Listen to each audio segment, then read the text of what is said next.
Hey guys, so this week on D3Live we're going to be taking a look at the new Samsung lineup. Most notably, we're going to take a look at the Samsung Galaxy S2 along with the Galaxy Tab 2. Now these are both scheduled to be announced tomorrow at Mobile World Congress. However, pretty much everything that we need to know about them has already been leaked, so let me go ahead and just give you guys a first look at them. So to begin with, let's talk about the Samsung Galaxy S2. Now I'm sure as a lot of you know, I was a big fan of the current Samsung Galaxy S. You know, the screen's great, it's really quite fast, there's a lot of really good things about it. However, the Samsung Galaxy S2 looks to improve on this with some key improvements. So one of the biggest is the screen. It's going to now be a 4.3-inch Super AMOLED Plus display. Now while the resolution is going to remain the same, 480 by 800, what really kind of sets this apart from the previous one is just the new screen technology. Now, of course, if you guys have never seen a Samsung Galaxy S phone in person, well, if you have, you'll know that it's a Super AMOLED display, and it's a really nice screen. You know, the colors are really vibrant. It's a really good display. However, they've improved this even more with the Super AMOLED Plus display, which I was actually able to take a look at an engineering sample at CES of the 4.3-inch variety, and it looks really even better. Super nice colors. They've done a really good job, and so I expect that all the new Samsung Galaxy S2 phones will be looking really good. Moving on from that, they also will have a dual-core 1 GHz processor, most likely made by Samsung themselves. So, of course, it's going to keep up with all the other major smartphones that are getting dual-core processors. Should absolutely scream. Now, it should have an Android 2.3 Gingerbread, I imagine with the same kind of customizations that Samsung likes to do on their phones. And it also will have near-field communication and Bluetooth 3.0. Now, NFC, also known as near-field communication, I don't want to get into the technical too much, but you're going to be hearing a lot about this year. Basically, what it allows you to do is take your phone and actually use it, to pay for things, to log in, to get to places. There's a lot of really innovative things that you're going to be able to do with this. Perhaps you might already be using it today. If you're a student, you have it maybe in a pass or something. Or there's a variety of different things, but what you're going to be able to do is actually use your phone to do all of this. So, really cool thing, and it will be included in the Samsung Galaxy S2. And now the last thing I want to talk about is the thinness. Now, thinness is obviously something that everyone's always continuously working at, trying to get it smaller, thinner, lighter. This one's going to be even thinner than some of the thinnest phones on the market, namely the iPhone 4 and the Sony Xperia Arc. So, really thin phone, and it should be a really solid package altogether. Anyway, this of course will be announced tomorrow at Mobile World Congress. I'm really looking forward to seeing. I'm sure they'll have more info, probably a variety of different things with keyboard, without keyboard, just like the current Samsung Galaxy S line. So that's the Galaxy S2. Now let's talk about the Galaxy Tab 2. I know they've got these great names. So the Samsung Galaxy Tab 2 is going to be a big departure from the current Samsung Galaxy Tab. Now don't get me wrong, I do like the Samsung Galaxy Tab currently. It's a 7-inch display. It's not the greatest tablet, but it's certainly probably one of the most successful tablets, short of the iPad available. So, they did a pretty decent job. However, they're going to do a lot better with the Galaxy Tab 2. So the first thing they're going to do is get rid of the 7-inch display and replace it with a 10-inch. So this is going to put it much more in line with, the Motorola, the Apple, all the major tablets that are going to have a nice large display. It's also going to have the standard stock Android 3.0 Honeycomb release. So it's going to be actually a Google Experience device, so you're not going to worry about some kind of skin over it or anything like that. It's going to be this pure stock Android, which in my opinion looks really good. So moving on, we don't have all the specs, but we do know that it will have a 1 GHz processor, almost certainly the same dual core from the Galaxy S2.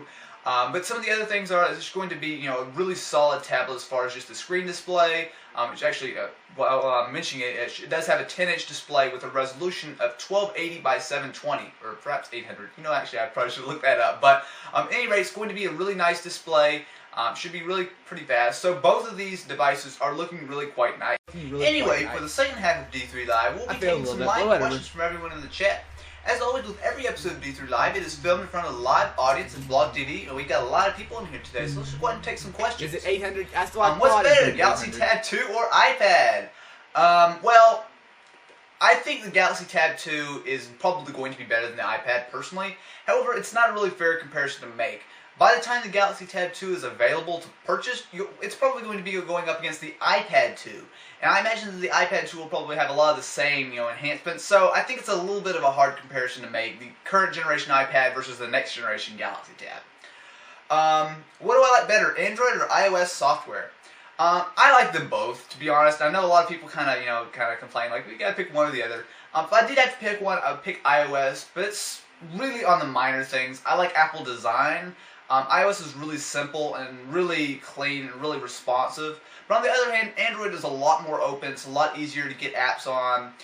It's got a lot of really cool features, and I like a lot about how Android works. So it's really pretty close to a tie, although I think iOS is slightly ahead in my opinion. But again, I like them both a lot. Do you think the Galaxy S2 will have a 3D screen? That's actually a good point. I've actually heard some rumors about there actually might be a 4-inch 3D phone, maybe I'm not exactly sure of the specifics, but they actually are working on a 4-inch 3D display.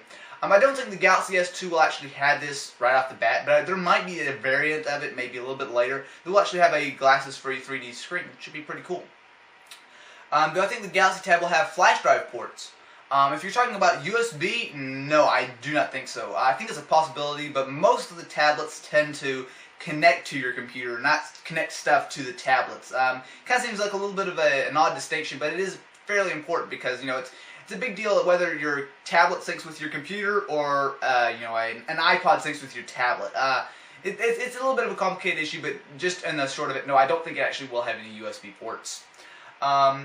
When is the iPad 2 coming out? Probably in the March to April time frame. I would expect it in April. We're getting pretty close to where we should be expecting an announcement. So yeah, I would expect to see the iPad out no later than maybe April. Which will come first, Galaxy Tab 2 or iPad 2? Again, I'm not really sure. I do know the iPad should be out April time frame. The Galaxy Tab 2 might be available a little earlier or a little bit later. So to be honest, I really have no idea. iPhone 4 versus Windows Phone. Well, the thing is, Windows Phone, I really like the idea of Windows Phone, and I like the execution of what they've done. However, it's really a very new operating system. I mean, if you look at iOS 4, well, it's iOS 4. They've had 4 major updates. I mean, you can look at Android. They've had multiple big updates. But Windows Phone 7 is pretty much brand new. I mean, there's a lot of things that are not there yet. There's no cut and paste support. I mean, I'm not even going to get into it. I mean, there's no HTML5. That's kind of a this, that. There's a lot of things that need to be fixed on Windows Phone 7. However, that said, there's also a ton of potential, and I really like the idea of what Windows Phone 7 is going to become and how it's going to work. I'm really looking forward to seeing it. But today, I would definitely pick the iPhone. I just don't think Windows Phone 7 is there yet. Will the Galaxy Tab 2 have fast internet speed? Yeah, it will. The Galaxy Tab, I don't know about the Galaxy Tab 2. I don't know if it's going to have Wi-Fi, 4G, or anything like that. But I do know that the Samsung Galaxy S2, these names are kidding me. The S2 should have HSPA+, so that is going to be good for T-Mobile as well as AT&T, their 4G network. So yeah, it should have pretty fast internet speed. Will there be an iPhone Nano? Yeah, that's actually a good question. I've heard a lot of people talking about it. If you guys aren't aware, there's a big rumor going around this week that there might be an iPhone Nano or a smaller version of the iPhone that will be much cheaper with cheaper parts. Personally, I'm a bit skeptical. I think that Apple could definitely go after the lower-end smartphone market, but I'm a little bit skeptical whether they actually would do that with a smaller iPhone, or rather make the current iPhone larger and just use the current size of the iPhone to go after that market. So, not really sure about that one. I think it's possible, but I definitely wouldn't plan on it. Samsung Galaxy S2 or Atrix 4G? Well, I will tell you this right now. I love the Motorola Atrix 4G. If you guys want to check it out on my channel, I have a hands-on of it from CES. The Atrix is a really cool phone. I like the idea it's got a really nice display, it's got a dual-core processor, but the fact that it actually runs pretty much full Linux, well, not quite full Linux, but you plug it into the keyboard dock or just a normal dock, and you practically have a laptop. It is really, really impressive. So by that alone, I would probably go with the Atrix just because that is really cool. There are some other things that the Samsung Galaxy S2 will have on it. Mostly, it will have gingerbread, and to be honest, I wouldn't be surprised if the Atrix never gets gingerbread, just the way that Motorola has been not updating their Android phones lately. But yeah, I'd probably go with the Atrix just solely based on that keyboard dock. It's a really, really cool feature. Will the Galaxies be hackable? Yeah, I don't really think that's going to be an issue. Pretty much, most Android phones eventually get hacked. In fact, I think the vast majority of them eventually get hacked, or rather rooted. I'd rather say rooted. Yeah, I don't see any reason why the Samsung Galaxy S or Galaxy Tab would be any different. Do you think that the Galaxy S2 is going to be better than the Nexus S? Most likely, it's going to be the next generation. The Nexus S, man, all these names are getting to me today. The Nexus S is based on the previous generation of Galaxy S, so it's just the original Galaxy S. This is going to be the newer. It's going to have a larger display. It's going to have faster processor. It's going to have some updates. So yeah, I do think the Galaxy S2 will be a more up-to-date phone than the Nexus S. So on that note, I will go ahead and sign off, guys. If you're interested in seeing more D3 Live, you can go ahead and subscribe to the channel for more episodes. Or you can go ahead and check me out on Blog TV. I do this every week, Saturday at 3 o'clock Eastern Time. So you can go ahead and come and watch the show live. Or, of course, you can watch it pre-recorded later on YouTube. So anyway, guys, thanks for watching.